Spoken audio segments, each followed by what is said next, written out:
pagi. Nah, pada pagi hari ini kita jumpa lagi di Habatus, hidupku bagi Kristus. Nah, mari kita berdoa.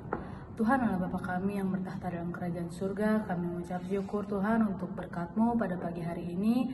Tuhan berkati kami sebentar akan mendengarkan renungan firman-Mu Tuhan melalui video Habatus ini. Kiranya Engkau memimpin kami agar pelajaran hari ini bisa kami lakukan dalam kehidupan kami Tuhan. Terima kasih Tuhan Yesus, terima kasih, hanya di dalam nama-Mu saja kami berdoa dan bersyukur. Pagi teman-teman, nah pada pagi hari ini renungan Habatus diambil dari Mazmur 37 ayat 1 sampai 11. Aku bakal bantu bacain ya. Kebahagiaan orang fasik semu, dari Daud. Jangan marah karena orang yang berbuat jahat, jangan iri hati kepada orang yang berbuat curang. Sebab mereka segera lisut seperti rumput dan layu seperti tumbuh-tumbuhan hijau. Percayalah kepada Tuhan dan lakukanlah yang baik. Diamlah di negeri dan berlakulah setia. Dan bergembiralah karena Tuhan, maka Ia akan memberikan kepadamu apa yang diinginkan hatimu. Serahkanlah hidupmu kepada Tuhan dan percayalah kepadanya, dan Ia akan bertindak. Ia akan memunculkan kebenaranmu seperti terang dan hakmu seperti siang. Berdiam dirilah di hadapan Tuhan dan nantikanlah Dia. Jangan marah karena orang yang berhasil dalam hidupnya, karena orang yang melakukan tipu daya. Berhentilah marah dan tinggalkanlah panas hati itu. Jangan marah, itu hanya membawa kepada kejahatan. Sebab orang-orang yang berbuat jahat akan dilenyapkan. Tetapi orang-orang yang menanti-nantikan Tuhan akan mewarisi negeri. Karena sedikit waktu lagi, maka lenyaplah orang fasik. Jika engkau memperhatikan tempatnya, maka ia sudah tidak ada lagi. Tetapi orang-orang yang rendah hati akan mewarisi negeri dan bergembira karena kesejahteraan yang berlimpah-limpah.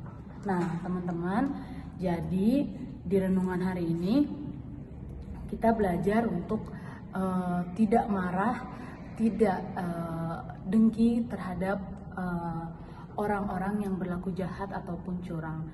Karena kita seringkali terutama di sekolah ketika kita tahu teman kita mencontek dan mereka mendapatkan nilai yang besar, sedangkan ya aku percaya kalau kita anak-anak Tuhan yang jujur ya, kita kalau ujian kita belajar dan kita menjawab soal secara jujur tanpa mencontek ataupun mendapat bocoran soal.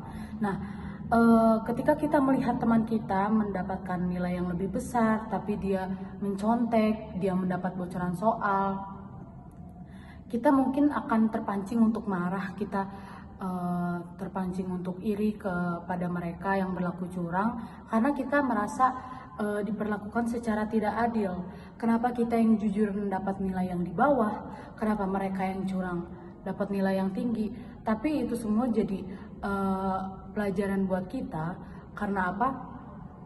Ketika mereka mendapatkan nilai yang tinggi, mereka mendapatkan pujian dari orang-orang sekitar, kadang kecurangan itu, kejahatan atau kecurangan itu mungkin bisa menimbulkan keberhasilan bagi mereka, tapi itu sifatnya sesaat. Karena bagaimanapun juga kecurangan, kejahatan itu akan terungkap dan akan mempermalukan dirinya sendiri.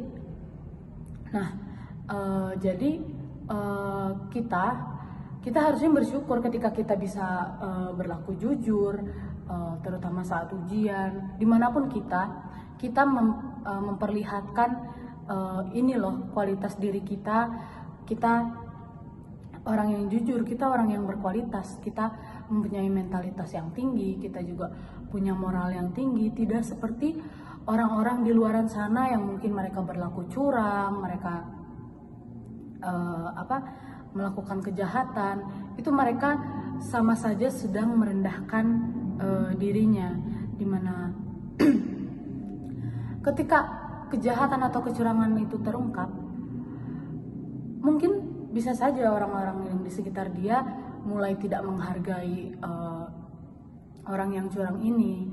Sedangkan kita, orang-orang yang jujur, kita diberkati Tuhan ya, amin. Ya walaupun kadang kita merasa di bawah, kenapa nilai aku kecil ya, sedangkan dia kan curang tapi nilainya besar. Tapi kita menang, kita sudah menjaga kualitas diri kita sebagai orang yang jujur, sebagai orang yang hidup benar di hadapan Tuhan.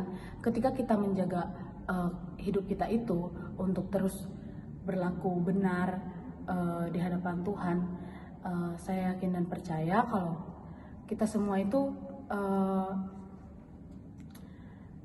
tidak marah lagi kepada orang-orang yang curang di sekitar kita. Karena apa? Kita tahu kalau kita iri, kita marah kepada mereka yang berlaku curang, itu hanya akan mendatangkan kerugian untuk kita.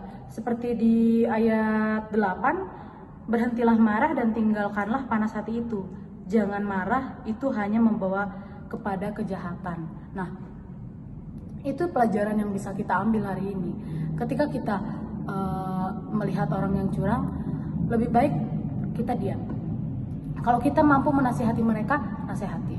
Tapi daripada kita marah, itu akan merugikan diri kita sendiri. Yang kita dapat apa sih dari situ? Kalau kita marah sama orang yang curang, kalau kita iri, kita dengki sama orang yang curang, kita nggak dapat apa-apa. Yang kita dapat itu cuma dosa karena keirian hati kita. Nah, itu teman-teman renungan Habatus hari ini. Semoga kita semua bisa terus menjaga hidup kita, biar kita ini terus hidup benar di dalam Tuhan dan kita tidak iri ataupun kita marah terhadap orang-orang yang jahat ataupun curang. Nah, teman-teman, sampai jumpa di Habatus selanjutnya. Selamat pagi, Tuhan Yesus memberkati. Bye-bye.